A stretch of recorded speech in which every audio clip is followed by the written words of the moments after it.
Okay, hello everybody. I'm happy to be with you in this time, and I'll be your knowledge facilitator. So I hope you can enjoy with me this interesting issue.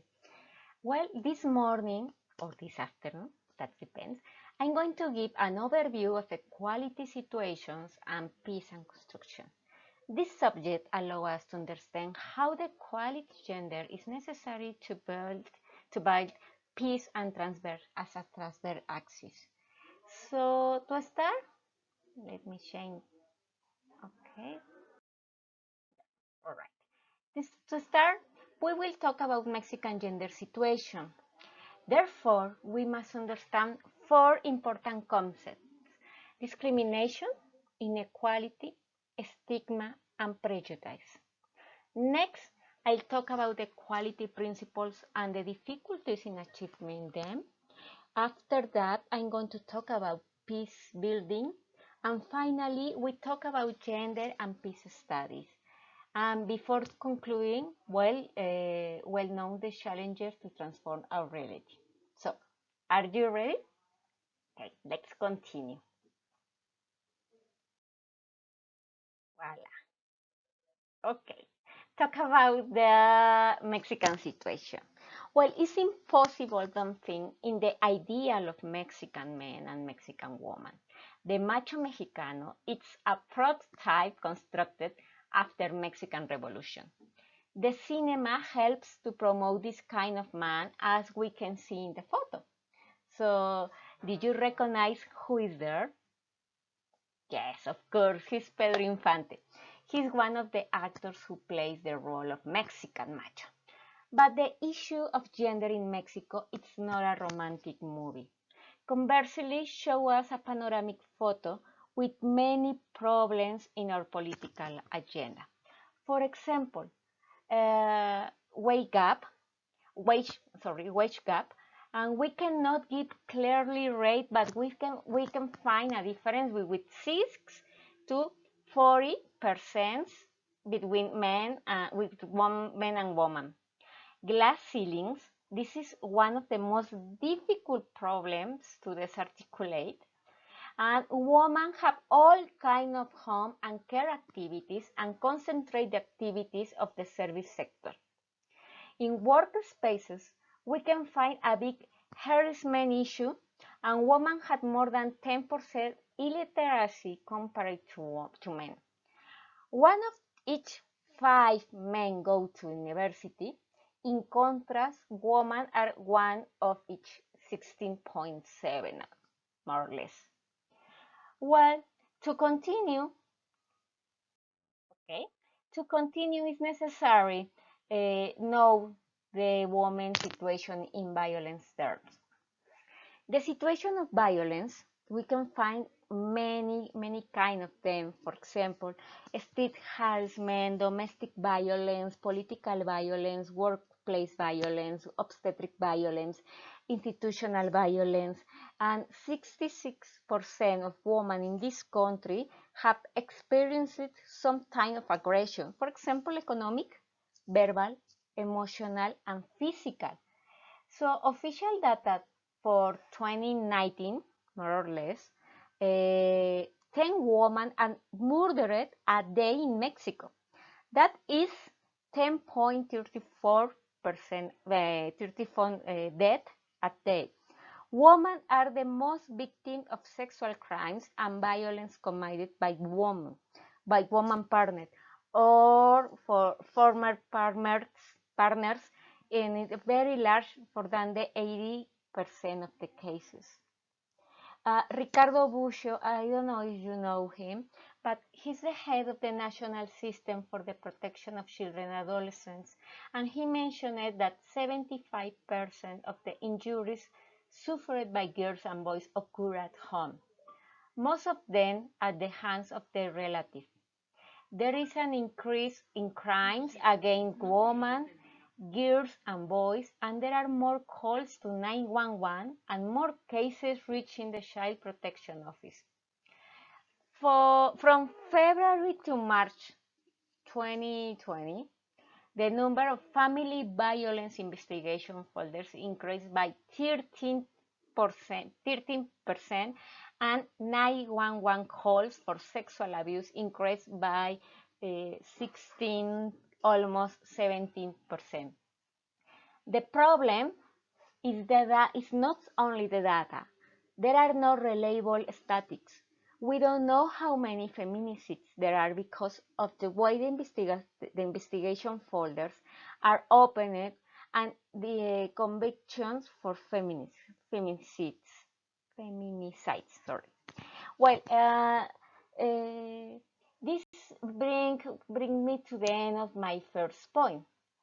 Who exercise violence? Well, women, girls and boys are most susceptible to direct violence from family members than men and to being attacked in the home. Home is not a secure space it should be. It is estimated that 35% of women worldwide have suffered physical and or sexual violence by a romantic partner or sexual violence by someone other than their romantic partner at some point in their life. However, some national studies show up to the 70% of women have experienced physical and or sexual violence by a romantic partner in their lifetime. A large part of this situation of violence that girl and boy experience have their origin in the situation of tension, neglect, or abandonment to which they are subject in their parents, unable to satisfy their basic needs in the violent family climate, and they are also victims of abuse active, physical or emotional, unlike that received by their mothers and caregivers. So we must recognize the asymmetric relation of sex and gender that exists and challenges the vision of development.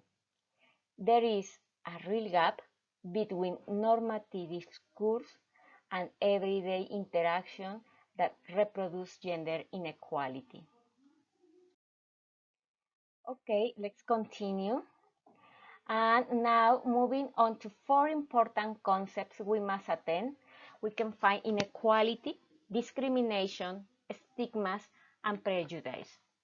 First, inequality is a big red focus in Mexico because impact in different life aspects and in the institution. There are different kinds of inequalities, but everyone has one in common: rest life quality in the society. Even some groups consider a benefit when the wage gap is bigger. Second, discrimination. This situation is manifested by a restriction of human rights or basic freedoms. In fact, who is discriminated not always could see the reason of this situation. Discrimination starts in a cultural construction. Well, third, the stigmas are notable material evidence. For example, skin color, phenotypic traits, size, disability, or sexual preference. Stigma is part of the subjective communication. The stigmas create an asymmetric dominant and exclusion relation. For instance, the patriarchal system stigmatizes to women as a negative social judgment. And finally, the prejudice. Before to stigmatize, there are a group of prejudice. They give disadvantage a certain people and therefore negative prejudice in the world increasing the stigma. So, well, in this part of the presentation, if you have any doubt, if you can write in the chat, okay? Well, now I'll talk about the equality. Sorry. Okay. The equality principle and the difficulties in achieving them. So we can find 4 important principles: equality, normative, substantive, and incapabilities and relational. So let's start. What happened with equality? Well, equality is a normative principle. It's an strategic skyline to development, and the rights equality does not function as a meritocratic structure. Each person has the right to life in equality and regardless the gender, the individual achievement, or the own sources. The equality is substantive. Why? Because a real distribution of resources is necessary to guarantee that everyone exercises their rights. Equality is linked to social justice. Well, the development of capabilities is the key to achieve the equality. Capabilities are associated to abilities, knowledge, and skills. Capabilities give more agency and decision space. So people can have more democratic participation and development their capabilities. Thus, education and knowledge must be the social access. The relation phase of equality is important because belonging or not a group can significantly limit the autonomy to have agency. So sharing different space is necessary and gender is a decisive factor. Okay, but what difficulties can be found to achieve equality? At least we can find different issues. For example, women have more obstacles in all areas of life: health, nutrition, education, housing, job opportunities, recreation, salaries, political participation, and more. So more than a half the world's population must achieve the equality. The rights human fights is not over, and it's not enough. So we can understand that to achieve the equality between men and women is necessary to accept and recognize. Well, in this case, we can continue talking about building peace and gender equality. So peace and gender equality have characteristics in common. There are social construction, product of human mentality and action, but they also have a close and strategic relationship with each other since gender equality in all areas of society, overall or mainly the family. So it's a determining factor in achievement state of peace. Many of the inequalities in the current context are the result of power relations that are based on male control within families, with this consequence of domination, violence, and lack of affective expression, and that it extends by fixing patterns of behavior in Latin American cultures. So therefore, education for peace inevitable involves education for gender equality. Families and schools as the main space for socialization can become builders of gender equality. Both institutions play more important roles in establishing relationships of solidarity, reciprocity, and conflict resolution through non-violent actions. Okay, so finally, we can talk about peace and gender studies. Well, social movement in favor of peace tie in with the first and second wave of feminism, where the criticisms of negative peace take shape through activism and the theoretical construction of positive peace.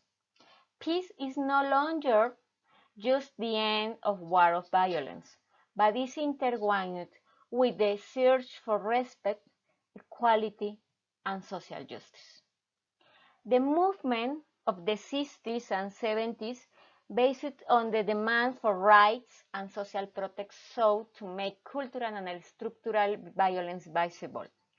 The notion of imperfect peace is directly linked to the transformation of conflict and effects through cultural and change in society. Well, the feminist movement of the second and third wave and the early 21st century allows us to go beyond denoting violence and generate change through the creation of new institutions, law, civil society organization, achievement, the construction of new identities, and favoring the creation of the global networks that constitute a critical decolonial and the post-structural feminism. So, okay, what I say? Okay, we are in the end. So, what does that lead us? Well, the current century presents us with a new challenges that are reflected in peace study and feminist theories and practice.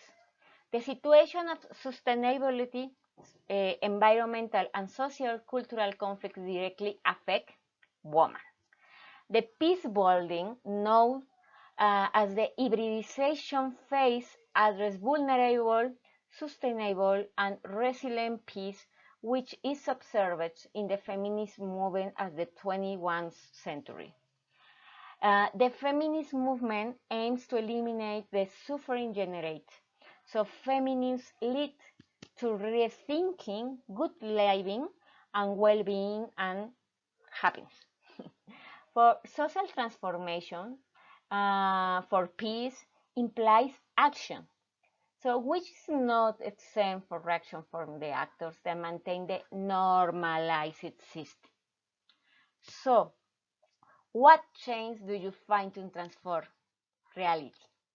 We can find any challenge.